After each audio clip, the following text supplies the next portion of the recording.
I've been asked to do a deep dive into the Garmin settings, so I will do that here.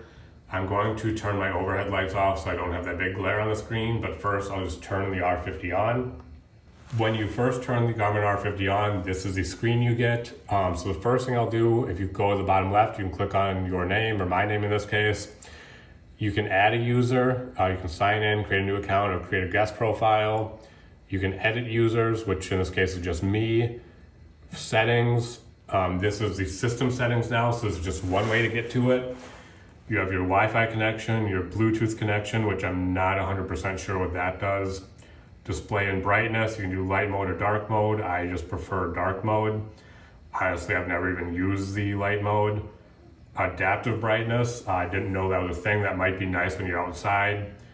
Text size, screen timeout, I have it off. I don't know if that's new or not because occasionally my screen will go into like standby mode. Then there's battery and power, so you can see what I'm at, the percentage, which if I turn that on, it just shows the percentage in the top right. Power saver, battery saver. I wonder if I would turn those off. It looks like turn it off after 20 minutes, and you can change that. So obviously I don't use these very often, or change it. Battery saver, same thing.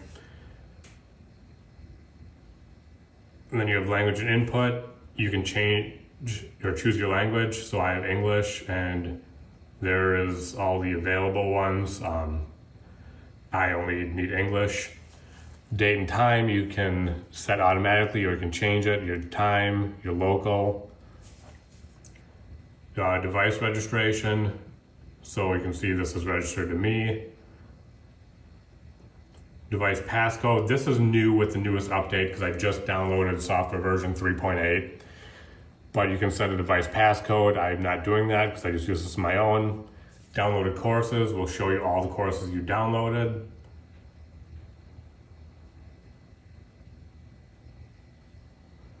Edit, it looks like you can then delete courses.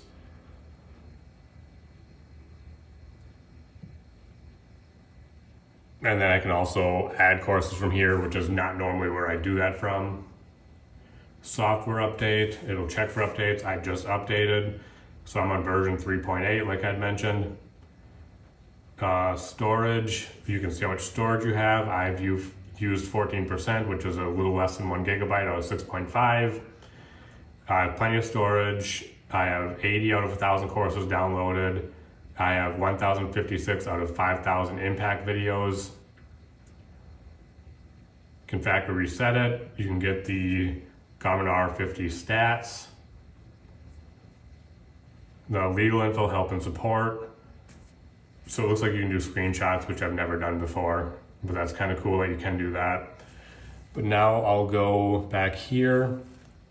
Then you have the choice for practice mode, which is what I do probably between that and playing is what I do the most.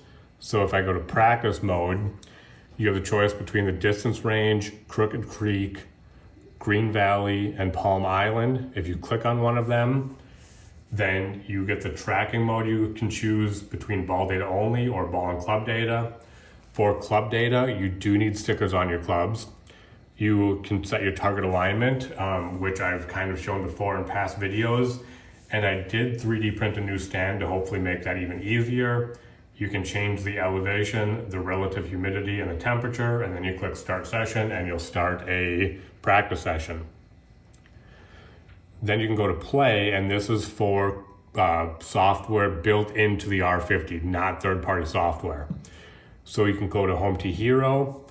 You can click it here, automatically will show up nearby courses. You can download those. You can click on recently played. You can click on downloaded and just play any of those. You can also search and download new courses. And this is pretty specific on what it likes. If I do TPC here, you'll see TPC Wisconsin. But if I then do lowercase, a lot of times it's very finicky. Earlier when I was doing this, if I didn't have it all capitalized, certain courses didn't show up, but here it does. So it's just very picky on that. I try and make sure that you have that same capitalization that they use. And then if you do go to a course, you can click on it. You can choose your player, up to 4 players. You can click add new. This is where you have to add the account. Right now I only have me, so I'll click next. Then you can choose your tee boxes. And one thing I was kind of wondering about is if you have 4 players, if you could use 4 different tee boxes or not. I think Opal is what I normally play. Click next. You can turn putting on or off. Right now it's off. If you turn it on, you can have gimme distances from 0 feet all the way up to 20 feet. Green speed, you can do from 6 all the way to 12 on the stimp. I normally turn putting off. Elevation, you can always use the course location. You can set the course location. I did that one because that's my local course, so that's fine that I'll do that. It's only 5 or 6 feet different than what I had before. You can change the relative humidity, also with course location. You can change the temperature, also set it to the course location, and you can go from 15 degrees Fahrenheit to 130 degrees Fahrenheit.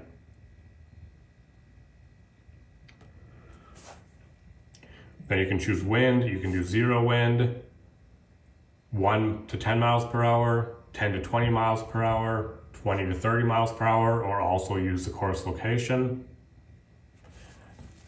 Tracking mode, again, you can choose either ball data or ball and club data. And then in-game sounds, there is not a speaker on the R50, but if you have audio on your projector or some other way, you can get audio that way. And then you would click start playing, and that would start your round. I'm not going to do that right now because supposedly with this newest update, they improved the graphics a little bit. So I want to see that for the first time while I'm recording and actually playing around. And then they have the weekly tournament where they normally try and play where the PGA is playing that week. I haven't played any of these, but I do understand it's a no putting league and you're really just playing for nothing more than bragging rights, but it is kind of a cool option to have. And if we get out of here, then you can go to connect, and this is where you would connect your R50 to something like GS Pro, Awesome Golf, E6 Connect, or E6 Apex. I'm not really familiar with any of those 3. I have played GS Pro on here, and I am able to connect that to my home Wi-Fi now. I don't need to connect GS Pro, or I don't need to connect my laptop to my Garmin R50 Wi-Fi hotspot like you used to need to. So again, I'm not familiar with Awesome Golf, E6 Connect, or E6 Apex, so I can't speak to those. If anyone would like me to try that, let me know. Again, I just don't know what the costs or fees are with that are, and I'm not sure I'm going to pay a fee just to try something out. You can kind of see in this bottom right corner, I go to settings and I can view my bag, and you can change this. So this is my bag. I have my driver, 3 wood, 5 wood, 7 wood. You can actually click on them, make it active. You can give it a name, and you can also give it a club type. I can't change the degrees. Those are preset, but I can say what club it is. And I can also delete the club. I don't have yardages in these, and I'm not quite sure why.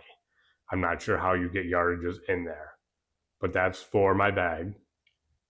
I can do practice sessions, and what this will do is show me previous practice sessions. So as I'm recording this, it's March 19th, and I realize I actually haven't swung golf clubs for a week because that was the last time I actually swung any golf clubs. So I can click on that, and then I can actually view my previous practice session.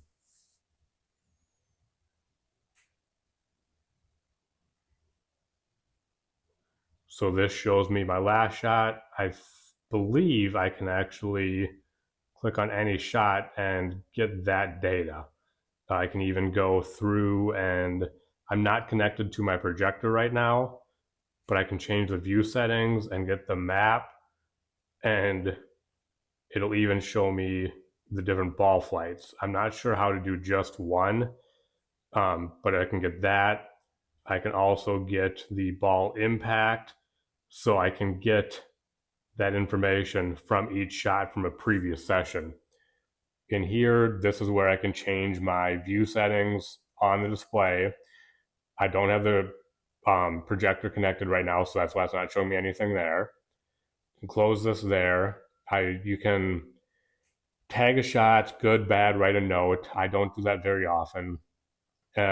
Session summary, it shows me every shot. And if I hit multiple clubs, I can ungroup and it'll show me every shot there. And you can scroll to see every one. You can view all the data for each one.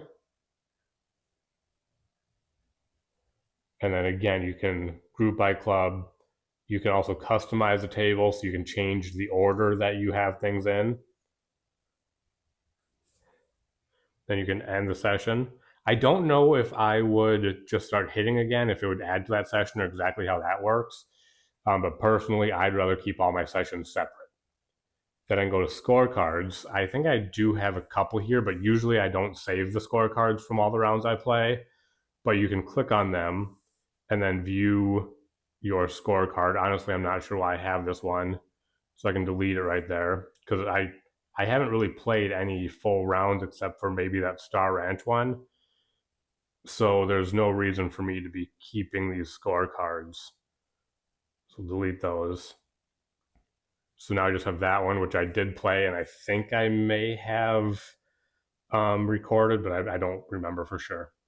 For this, I'm just going to show the options with GS Pro as best I can. So I'll click Connect. I'll choose GS Pro. It does say you can choose the hotspot. I don't need to do that anymore. You can choose if you are a right-hander or left-hander, which basically just tells you which direction are you hitting. You have, looks like nothing. I can click on there. I can go to session summary, ball and club data tracking, or end session. But what I'm doing here is just waiting for my laptop GS Pro software to connect to the Garmin R50. So now my R50 is connected to GS Pro. I have this information on the screen, and it looks like I can switch the shot data that I want to see on each tile. But there is not really anything else for me to do here. Oh, actually, it looks like I can do ball impact.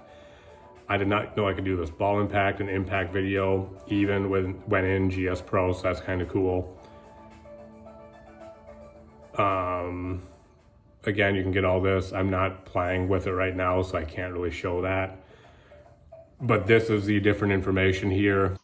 As I was editing this video, I realized there are some settings within the practice modes and home to hero that I would like to show. I have my Ray-Ban Meta smart glasses on so I can record the R50 screen, and then I have my phone there so I could also see what is on the projector at the same time. So I'm going to turn my R50 on now. So when I first set the driving range, I can choose my club here, so I'll just choose gap wedge. And then my settings here, I can see the map. I can also see my impact camera. I can change this to be full screen or split screen. I can also change it to be showing the data fields, and I can show the average. I can customize the order that these are in. I can also show my impact video, which is what I like the most. Again, all of it I can make full screen or split screen. My favorite's the impact video, and then on the left side, I will most likely change to the data fields, which tends to be what I like the most. Then the external display, I again have all of the information there. I can turn shot data on or off. So if I turn it off, there's nothing on the screen. But if I turn it on, then I have the data tiles, which I can also change. Again, I can just show the data fields. I can show the ball impact, or I can show the impact video, which there's nothing right now. I prefer the map just to see my ball flight.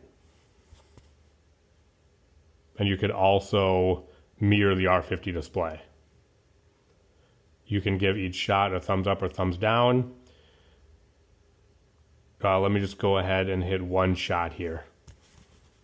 Also, I'm a huge fan of these FootJoy Pure Touch gloves. If you can find out a way for me to get them cheaper, please let me know.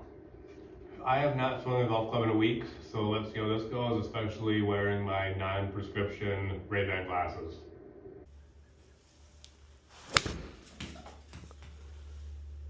And then you can see the ball flight there. You have all my carry distance and ball stats there.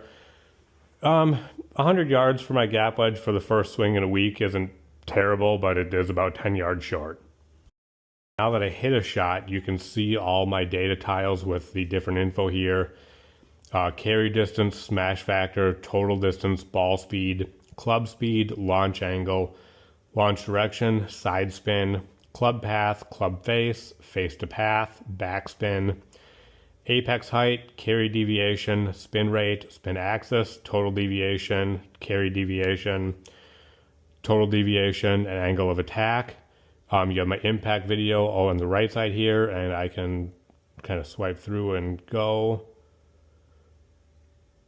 I've never clicked that before, so you can actually change the speed. I did not know that was even a thing. That's kind of cool. I don't know how much it really helps me, so I normally do the slow-mo speed. And then again, this is where you can do the different view settings, where you can also view the ball impact, which shows all of this data. It's kind of cool. You can see like the face to path, launch direction, club path and club face, as well as the attack angle, launch angle. Then you have the backspin and side spin. I don't remember if those were there before or if that's new. What this average and accuracy does, if you look on my data tiles, let's just say launch angle, you see the big 23.9 degrees. And then in the bottom left, you see 23.9 degrees, and you see plus or minus 0.0. I only hit one shot, but if you turn that off, then it does not show you your averages for those shots. That's what that does. And again, you can customize shot data. So there's all your different things. You can just change the order that they're in. I also have some inactive ones. I'm not sure why. I'd rather honestly have those on, so let's just put them on. All right, I'm just gonna play one hole, of course, here. So I'll play TPC Sawgrass. I'm gonna play the 17th hole. Here's where I can choose my players. Again, up to 4 players. I only have myself on here, so I'll do that. I'll do the player's tee box, but it shows me the rating and slope of each tee box. I do wish it showed me the total distance. Then again, all the putting, green speed, elevation that I went through before. Now I'll click start playing, and this is going to be all new to me if they are actually improved graphics. So now if I want to skip to the 17th hole, I have to click over here.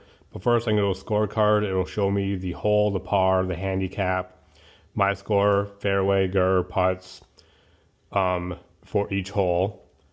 And then you can also do the round settings, which is the same that I had showed before. You can do the external display, which is just a choice to mirror the R50 display or not. You can pick up ball, which is what I have to do to skip holes. On the R50 display, you can change the settings. I, again, normally do the impact video. But then if I click on external display, again, my only choice is to mirror the R50 display. But now I'll click pick up ball. It'll ask me to pick up my ball. It'll give me a score of 10. That's the only option to skip holes. I'll click pick up ball and go to the next hole, and I'll keep doing that until I get hole 17. And now there is also an option to skip intro, so I don't need to watch the whole flyover each time. So I'll do that one more time here. Click pick up ball. And when I watch this, the screen will start doing the flyover. And then I can just click skip intro. So then as I look at the screen, I do have the hole number, the par and what shot I'm on, as well as the distance to the front of the green, the middle of the green, back of the green, my name, my score. Again, it's so high because I skipped all the holes to get here. And then I have the wind, which right now is 0. And then if I look at the screen here, I can change where I want to aim to. One thing I'm going to do, I'm going to hit a shot, and then I'm going to hit a mulligan right away so I can show you guys what that is and what that screen looks like. So a couple things here. First, when you are on ball and club data, your hitting zone is a lot smaller. You do get that red notification to kind of let you know if you're in the zone or out of the zone, as well as the light on the R50 itself. So now I'll get that in the zone there. And then I'm going to hit the shot, and I am going to take a mulligan right away so that I can show you guys the mulligan screen. So here I have 134 yards to the pin, I believe. I'll hit my shot, and again, I'm no matter what taking a mulligan after this shot here.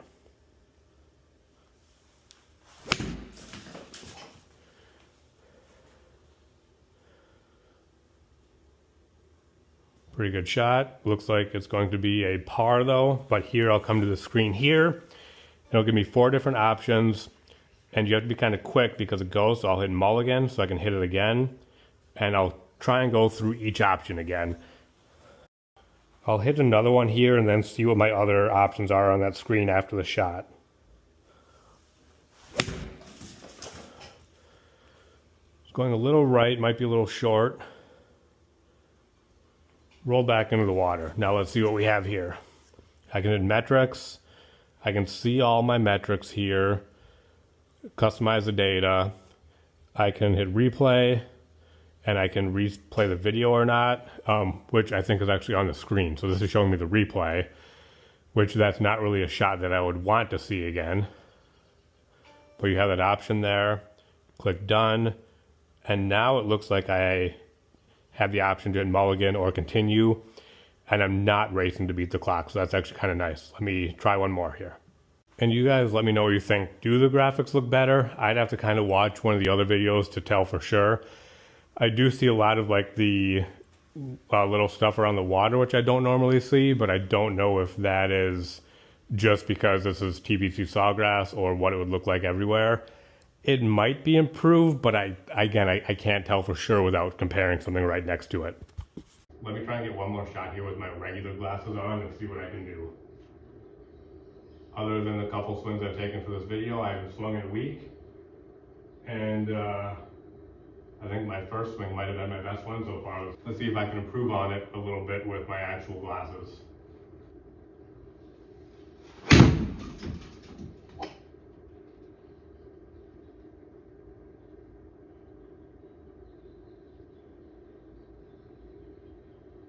Oh, it's going to roll out of the birdie circle. So, that's a par. I'd be happy with that at 17th hole at TPC Sawgrass for sure. Then my settings here, after I finish a round, I can view the scorecard. Again, I can see that all there. Exit out of that, I can hit done, and it'll show me the scorecard, and from here, I can see all my stats, and then I can delete the scorecard, or I think it might be saved now. I'm not really sure, but that's where I can go here, go to scorecards. This might be why I had a few of them saved. Now I can click on that and click delete because I definitely don't want that one, but that should be all the settings with everything. But those are all the different settings for the Garmin R50 without actually going into a practice or a round. Thank you.